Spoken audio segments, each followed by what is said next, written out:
Olá, bem-vindos ao Alomorph e feliz aniversário a você que faz aniversário no dia 1º e a todos os butaneses. No Butão, uma grande parte da população não tem registro da sua data de nascimento, então todos comemoram o aniversário coletivamente no dia 1º de janeiro. O Butão é um país incrível, eu amo demais. E lá se fala uma boa quantidade de línguas, são umas 20.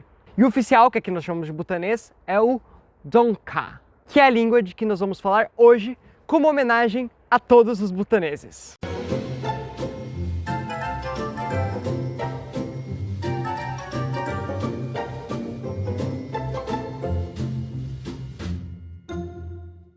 O butanês é uma língua sino-tibetana, ou seja, é da mesma família do mandarim, do cantonês, que são um pouco mais distantes, mas são da mesma família, e naturalmente do tibetano e do burmanês, que são mais próximas. E é uma língua muito próxima ao tibetano e usa também aquele abugida tibetano. E a escrita do butanês também é bem etimológica, assim como a do tibetano. Então uma palavra que é escrita assim é eko e outra palavra que é escrita assim é kam.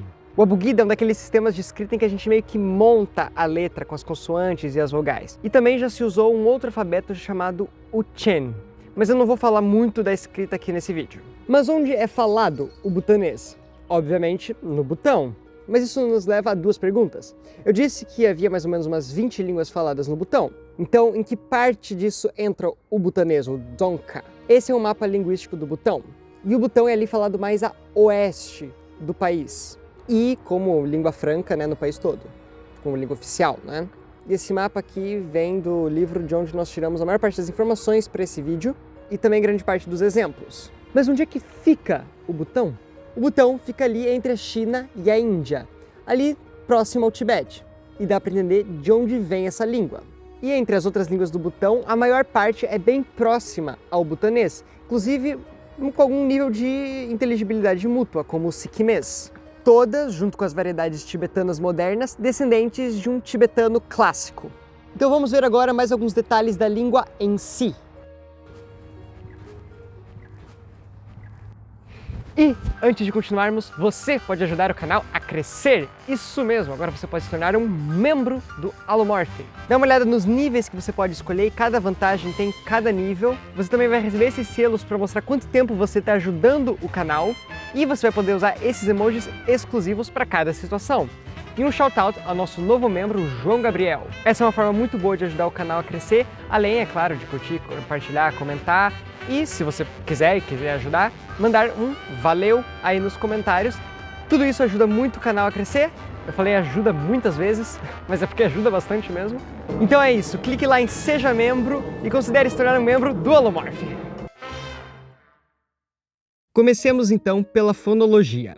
As consoantes é engraçado, porque parece quase como se fosse uma mistura do sistema de consoantes do mandarim, que distingue entre aspiradas e não aspiradas, mas mais pra frente a gente vai entender melhor como isso funciona no butanês. Mas tem retroflexas, como mais ou menos no hindi, e naturalmente isso muito similar ao tibetano. Então nós temos as nasais ma, na, nha, nga, as oclusivas p, p, t, t, t, t, e essas retroflexas são representadas com tr, k, k.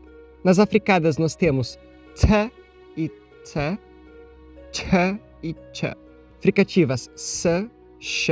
E nós vamos ver ainda mais pra frente que nessas oclusivas, africadas e fricativas nós encontramos alofones sonoros. Nós temos o TEP, r, as laterais l e hl, representado com LH na romanização, y, w, h, e em termos de fonotática, né, fonotasse, só m, n, ng, p, k e sh aparecem na coda. Às vezes o r e l no registro mais literário, e às vezes o k também só em registros mais literários. Algumas das vogais têm uma versão curta e uma versão longa, outras não. Então nós encontramos i, u, e, u, o, a. Então nós temos um contraste entre map, marido, e map, vermelho. O butanês distingue dois tons, que, entre outros detalhes, modifica também o ataque da sílaba. O ataque é o som que vem antes do núcleo, né? Geralmente da vogal, mas você pode entender mais sobre isso aqui nesse outro vídeo. Então, se eu digo nga, um tom alto, significa 5. Se eu digo nga, tom baixo, significa eu. E esse apóstrofo marca o tom alto. Então, contrastando nessa coisa da forma forte, da forma fraca, como eu expliquei no vídeo sobre aspiração, você deveria muito ir lá ver esse vídeo depois de assistir esse aqui. Nós encontramos K e K no tom alto e K e G no tom baixo. Esse K no tom baixo geralmente é escrito com um G e esse círculozinho ali, para representar que esse K é um desvozeado desse G. E também, de certa forma, acaba marcando o tom na escrita. Mas em algumas regiões isso não acontece, é tudo surdo no tom baixo. Mas em outros dialetos há contorno de tons, mas isso daí é outra história. Agora indo mais para morfologia e para sintaxe, em termos de marcação de número, só marca singular e plural, não há gênero, e nós temos 5 sufixos que marcam casos. Nós temos o caso ergativo, não é tão importante para esse vídeo, se depois você tiver curiosidade sobre esse assunto, nós temos vídeos aqui sobre a ergatividade. Eu até estava pensando em falar um pouco mais pra frente, se vocês quiserem, é um assunto que me interessa muito. E essa marcação é que, e marca o sujeito de um verbo transitivo que seja mais agentivo, ou um sujeito que seja também mais agentivo de um verbo intransitivo, um sistema mais ativo-estativo. Pode ter ficado meio confuso, mas se você assistir depois o outro vídeo, talvez fique um pouco mais claro. Mas de forma simples, marca um sujeito que faz alguma coisa de fato. E é muito interessante que esse ergativo também marca o instrumental, ou uma causa. Então, chanki significa por causa da cerveja.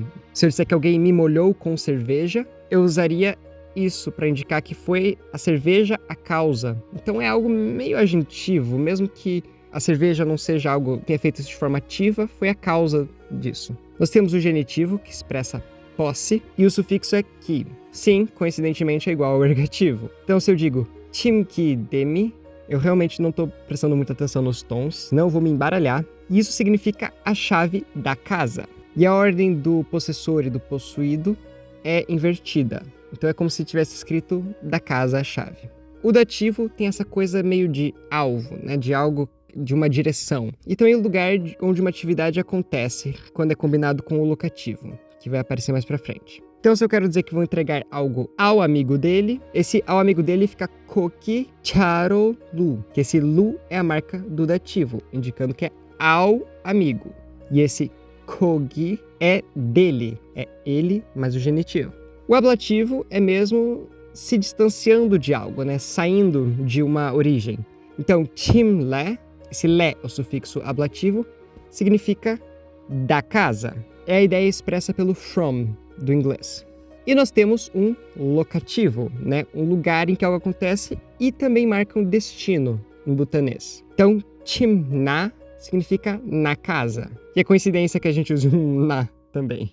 E somado a isso, o butanês também tem muitas pós-posições. Os verbos não flexionam para pessoa e número, mas sim para muitos tempos, aspectos, modos, etc., que não vai dar para cobrir nesse vídeo. Mas falando em verbos, nós já falamos nesse vídeo aqui bastante sobre o verbo ser e as suas particularidades muito interessantes, e de línguas que não têm o verbo ser, que são as que fazem o que nós chamamos de zero cópula. Mas o butanês não é zero cópula, pelo contrário, ele tem 5 verbos copulativos. Ou seja, 5 verbos ser, digamos, que são in, ime, ye, tu, mo. In e ime expressam uma qualidade inerente, né? uma identidade. Ko, gelo, in significa ele é um monge.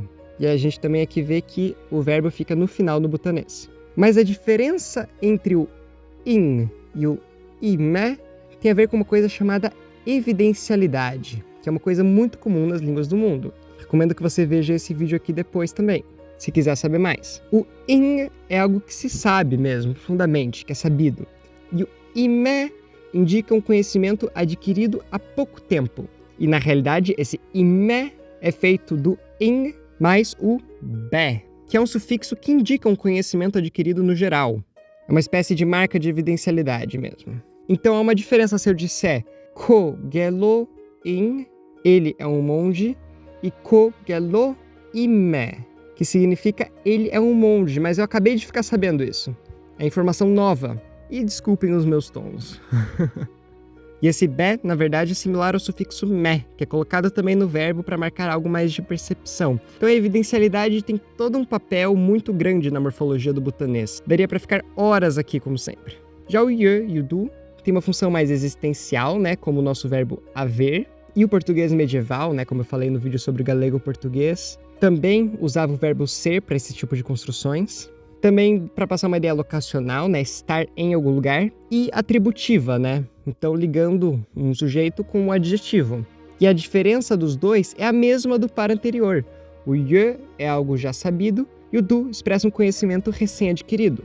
E nós temos também o mo, que só aparece em interrogativas e tem um uso mais como a ênfase do é que nós damos em perguntas, segundo o autor.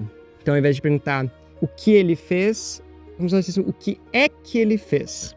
O butanês também, como o tibetano, tem um alto nível de composição de palavras. Lembra um pouco o que o alemão faz. Mas eu não vou me alongar muito nisso aqui também, senão esse vídeo vai ficar quilométrico. E agora, só para ter aquela comparaçãozinha legal entre membros da mesma família, nós vamos comparar os números em butanês, o tibetano falado em Lhasa, né, a capital do Tibete, e com o mandarim. E eu já peço 1000 desculpas por todos os tons que vocês vão ouvir, porque essas 3 línguas são tonais. E eu escolho não tentar acertar. E na primeira coluna nós temos os numerais butaneses, depois a escrita butanesa, né, o oficial, o tradicional que se usa, depois a versão romanizada e depois o tibetano e mandarim. E eu vou ler na ordem, butanês, tibetano, mandarim. Então nós temos ti, yi, ni, Aqui o mandarim é menos claro, né? Mas se você pegar essa mesma palavra, por exemplo, em outras línguas da China, como Hakka e o Min, você vai encontrar palavras que também começam com o som na, né? Com o som nasal. O mandarim perdeu isso. Sum, san, ji, ki, si, nga, wu. E de novo, se você olhar em outras línguas da China, você vai encontrar também o som r, que o mandarim perdeu, né? Virou meio que um w, tu, chu, liu, tun, chi, ge, ke, a, gu, chu, tam, chu, xi. E essa foi a sessão do seu querido Dom Vitor passando vergonha ao ler tons. Isso foi mais para comparar as 3 línguas, né, para mostrar que o tibetano e o butanês são muito próximos, enquanto o mandarim é distante, mas dá para ver que ele é aparentado. É o lado sino da família sino-tibetana, não é? Mas eu vou deixar aí embaixo um vídeo de pessoas contando nessas 3 línguas para vocês terem uma noção melhor se quiserem ouvir como soa o butanês. E só uma coisa, se você achou esses números parecidos com os números em japonês, é porque essa contagem do japonês é o empréstimo do chinês, igual quando nós importamos a palavra abajur do francês. Mas o japonês não tem a mesma origem que essas outras línguas aqui. E agora, deixe embaixo nos comentários um parabéns para o povo butanês, porque eles merecem, independentemente de você ter gostado ou não desse vídeo. Mas se você gostou, curte também esse vídeo, compartilha nas redes sociais e segue também o Holomorph nas redes sociais e se inscreve aí no canal e ativa o sininho para você receber notificação de quando sair vídeo novo. Seja um membro do canal, ou pelo menos considere se tornar um membro do canal. Comenta qualquer outra coisa além do parabéns aí embaixo. E como sempre, salve!